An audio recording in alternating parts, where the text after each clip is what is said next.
विरोधी पक्षाचे आमदार आणि कार्यकर्ते जर फोडायचे असतील तर त्यासाठी पैसे लागतात.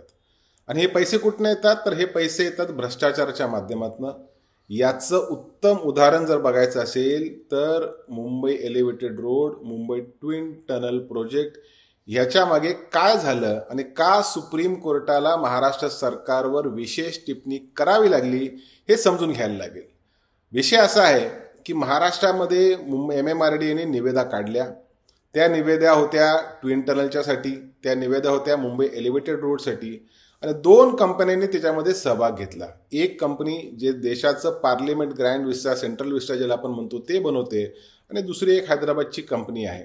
अशा ग्रँड विस्टा बनवणाऱ्या कंपनीला, सेंट्रल विस्टा बनवणाऱ्या कंपनीला टेक्निकल ग्राउंडवर बाद करण्यात आलं आणि दुसऱ्या कंपनीला कॉन्ट्रॅक्ट देण्यात आलं जे पहिल्या कॉन्ट्रॅक्टरच्या तुलनेमध्ये 3,000 कोटींनी जास्त होतं.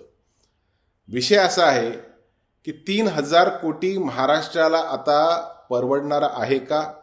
9-9.25 लाख कोटीचं कर्ज महाराष्ट्र सरकारच्या माथ्यावर असताना 3,000 कोटी रुपये जास्तीचा निविदा भरणारा कॉन्ट्रॅक्टर हा का निवडला गेला? याचं उत्तर महाराष्ट्र सरकारने देण्याची आवश्यकता आहे. काल परवा सुप्रीम कोर्टामध्ये ह्या प्रकरणावर सुनावणी होत असताना सरन्यायाधीशांनी महाराष्ट्र सरकारवर टीका टिप्पणी केली. हे कंत्राट रद्द करा अशी सूचना देखील केली. आणि अशा परिस्थिती मला वाटतं की महाराष्ट्र सरकारने 3,000 कोटी हे जे जनतेचे पैसे आहेत हे वाचवले पाहिजे.